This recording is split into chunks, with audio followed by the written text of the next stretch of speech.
Salut les amis, salut.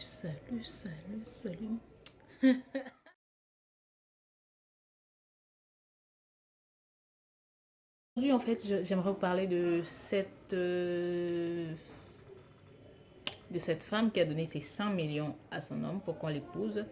Ce qui m'a poussé à faire cette vidéo, ce sont des commentaires. Mais vraiment, les gens ne se retiennent pas. Les gens traitent d'idiotes, les gens la traitent d'envoûtée, les gens l'insultent et tout, machin truc. Je ne comprends pas. Je ne comprends vraiment pas pourquoi on l'insulte. Je ne comprends vraiment pas pourquoi on dit ce genre de méchanceté.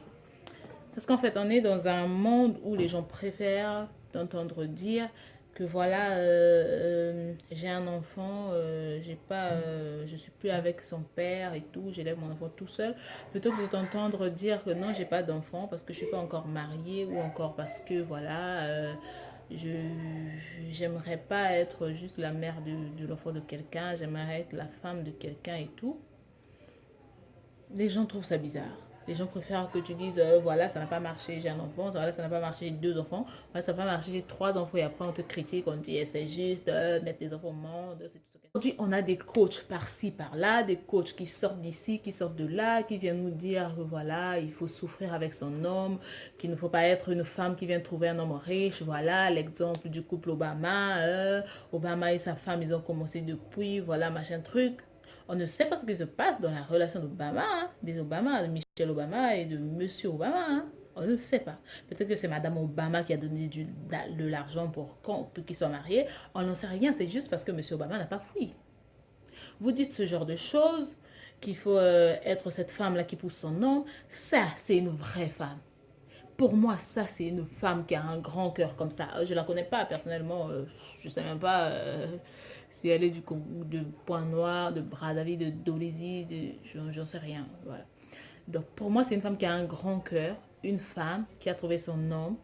Une femme qui s'est dit que ça fait 5 ans que je suis avec mon homme, les difficultés financières du pays, voilà, il n'a pas assez de sous, même s'il commence à faire des économies aujourd'hui. Ça va peut-être prendre 10 ans, ça va peut-être prendre 20 ans, je n'en sais rien. Alors, elle donne des sous. Bon, je ne dis pas que je le ferai, non. Ça, non, je ne le ferai pas. Surtout pas après avoir vu ce genre de réaction. Parce que ce mec, en plus, il est courageux. Après être parti, il envoie un message à sa femme pour dire non, j'aimerais d'abord vivre mon rêve d'aller en Europe. Mais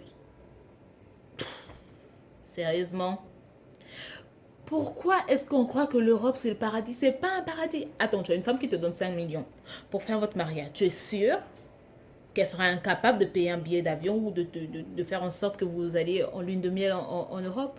Non, je ne pense pas. C'est une femme qui a des sous, qui a un grand cœur, qui veut t'aider. Je ne vois pas pourquoi elle ne le ferait pas. Vraiment, les gens deviennent de plus en plus mauvais. Tu restes 5 ans dans une relation en n'étant pas du tout sincère, en n'étant pas du tout vrai. Mais c'est quoi le problème? C'est quoi le délire? Imagine un peu, tu arrives en Europe et on te refoule, mon cher ami. Tu viens ici, tu te retrouves en prison. En prison. Plus personne ne va te regarder, plus personne ne va t'aider, plus personne. Vraiment, je ne comprends pas. Je ne comprends pas ce genre d'homme. Je ne comprends pas ce genre de personne. Moi, je ne veux plus entendre ou voir quelqu'un qui va venir mettre un poste et puis va dire un tel, viens voir ci, viens voir ça. Je suis célibataire, je le suis parce que je n'ai pas trouvé quelqu'un ou parce que ça n'a pas marché ou parce que si, parce que ça. C'est moi, je suis célibataire parce que c'est comme ça. Arrêtez de vous dire que non, c'est parce que je suis célibataire, c'est une fatalité. Non. Arrêtez de vous dire que parce que j'ai 30 ans, je suis célibataire, c'est la mort. Non. Arrêtez d'écouter ces gens-là qui habitent dans des maisons avec des hommes qui ne les respectent même pas, avec des hommes qui ne daignent même pas les regarder, avec des hommes qui ne daignent même pas sortir avec elles un soir. Des femmes qui pleurent toutes les nuits. Toutes les nuits, pardon, une nuit. Désolée, le français, c'est pas trop mon truc. C'est pas ma langue maternelle. C'est pas du tout ma langue maternelle. Alors, oh, n'allez pas rester dans une relation, un homme ne vous respecte pas, juste parce que qu'est-ce que les gens vont dire, juste parce que c'est dur de recommencer une relation après 7 ans ou après 8 ans, après 9 ans, aller découvrir une autre personne, voilà, se livrer encore. C'est ça la vie. S'il faut que je fasse 9 ans chaque fois avec un mec, pour qu'on se quitte et qu'après que je redécouvre un autre mec, je le ferai. Parce qu'il s'agit de mon bonheur, parce qu'il s'agit de ma vie, parce qu'il s'agit de moi. Comme on dit, j'ai lu quelque part, quelqu'un dit, voilà, personne, quand tu rencontres quelqu'un, on te demande, est-ce que tu es marié? Est-ce que tu as des enfants? Est-ce que tu travailles? Ton mari travaille où? Est-ce que tu as une maison? Est-ce que tu as une voiture? Personne ne te demande, est-ce que tu es heureuse? Ou est-ce que tu es heureux? Est-ce que ça va? Est-ce que ton homme, c'est lui? Est-ce que ta femme, c'est elle? Vraiment, est-ce que tu te sens? Les problèmes dans une relation, oui, ça ne manque pas. Mais il ne faut pas du tout qu'il y ait ce genre de truc où le mec ou la go son téléphone sonne tout le temps, le manque de respect, où tu dis pas à tes gnénines de l'extérieur qu'il faut faire attention. Moi, ma femme, c'est ma femme. Il faut faire attention. Moi, mon homme, c'est mon homme. Hein. Parce que maintenant, même si on crie, on se met sur le toit, même si tu montes sur la tour Eiffel, tu montes sur le gratte-ciel le plus haut pour dire non, voilà, les mecs, arrêtez de tromper. Ils ne vont pas arrêter de le faire. C'est dans leur gène, ces connards-là. Ou encore qu'on dise les femmes arrêtez de tromper. Ils ne vont pas arrêter de... Elles ne vont pas, pardon, arrêter de le faire. Parce que si elles sont comme ça, elles ne vont pas changer pour vous. Elles changeront pour elles. Elles ne changeront pas pour vous. Et puis, chers amis, arrêtez de vous mettre en couple avec des gens juste parce que c'est là à peu près, oui, je veux le changer. On n'est pas né pour changer les gens. On n'est pas né pour changer les gens. Si tu n'aimes pas les fumeurs, ne te mets pas avec un homme qui fume. Si tu n'aimes pas les hommes qui sont sous tout le temps, ne te mets pas avec un homme qui se saoule tout le temps la gueule. Non, trouve-toi quelqu'un qui te va. Quelqu'un qui a des défauts, mais des défauts qui ne te font pas pleurer. Mais des défauts qui parfois tu vas en rire. Des défauts qui parfois vont t'énerver, après ça va passer.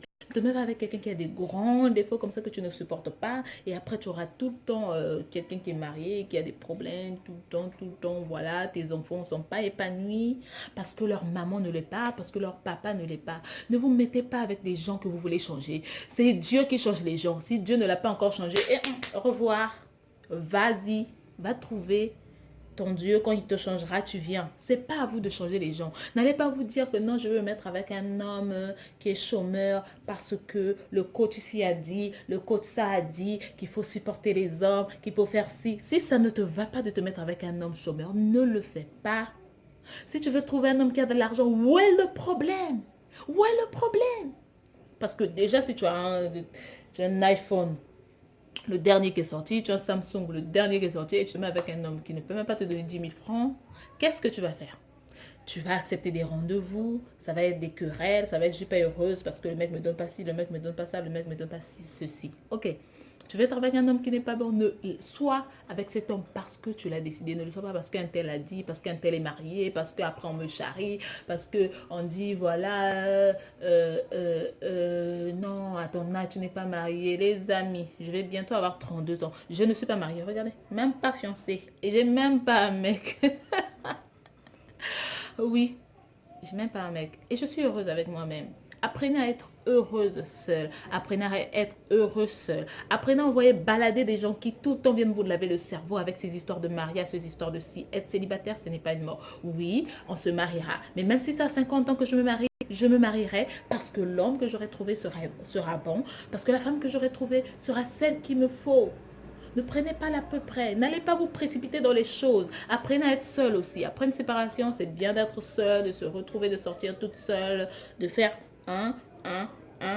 Sans qu'il y ait personne qui vous dise oh, t'étais où, t'étais ci, t'étais ça. Apprenez à envoyer les hommes balader. Un homme qui n'est pas, qui ne correspond pas à tes critères, n'allez pas prendre les à peu près. L'homme de ta vie existe quelque part. Oui, il existe. Dieu n'a pas créé un moins pour ne pas créer un plus. On dit les opposés s'attirent, alors ton opposé, il est quelque part. Ta sorcière est quelque part. Ton connard est quelque part. Alors, il faut bien le chercher et arrêter de vous mettre dans la tête de non parce qu'un tel a dit ça, un tel a dit ci. Et aussi, attention, évitez de confier votre vie à tout le monde. Un conseil, c'est un grand conseil que je vous donne parce que j'ai moi-même vécu ce genre de choses. Évitez de raconter votre vie à tout le monde. Vous avez un problème, mettez-vous devant le miroir. Faites comme la go de Insecure qui se parle devant son miroir. Tu rappes devant ton miroir, tu dis tu vaux mieux que ça, mademoiselle. Voilà, tu veux pas de ce mec, basta. Je veux pas de celui-là, basta. Je vais être au chômage, basta. Je vais être ci, basta. Je veux balader toute nuit, basta. C'est devant ton miroir entre cette femme que tu regardes et toi. Parce que cette femme-là, c'est toi. Cette femme-là ne te trahira jamais. Arrêtez d'aller demander des conseils tout le temps. La personne à qui tu racontes ta vie, tu ne sais pas ce qu'elle pense au fond d'elle. La personne à qui tu racontes ta vie, tu ne sais pas si elle fait semblant de... avec toi. Moi, avec ces sourires macaques, franchement, je ne fais pas semblant. Donc, arrêtez vraiment de raconter votre vie, de penser que la vie des gens, c'est ça votre vie. Leur avis, c'est rien du tout, niet. Hein? Donc, faites attention à vous et n'allez pas vous faire avoir. Et pour moi, cette femme-là, qui a donné 5 millions à son mec, pour quand l'épouse, c'est une femme au top. C'est une femme qui a un grand cœur. C'est une femme qui a mis l'amour avant tout. Et donc, arrêtez de venir insulter, de venir piquer, de venir faire ci. Mettez-vous à la place des autres. Vie. Votre conseillère, c'est vous-même. Ou encore votre maman, si vous en avez encore. Si vous avez encore une maman, les mamans, elles sont merveilleuses. Elles sont au top pour les conseils. Côté conseils, elles ont vécu beaucoup de choses. Elles ont vécu tout ça avant vous. Allez parler à votre maman. Parlez à votre maman. D'ailleurs, votre maman ne vous trahira jamais. Je ne vois pas une maman trahir sa fille. Votre maman, elle sera toujours là pour vous. Donc, allez parler à votre maman, parlez à votre Dieu. Ou encore, il y a des exceptions de copines qui existent aussi, qui ne sont pas là pour vous faire du mal, qui sont là vraiment avec vous à fond. Et ce genre de personnes, c'est vraiment difficile à trouver. Si vous en avez, gardez-les auprès de vous. Et ensemble, avancer les amis. Et donc, c'était tout pour aujourd'hui. Bon, je vous laisse. Il faut que j'aille me raser les aisselles. C'est vrai. Ça fait un moment que je ne me suis pas rasée. Et je m'en fous complètement.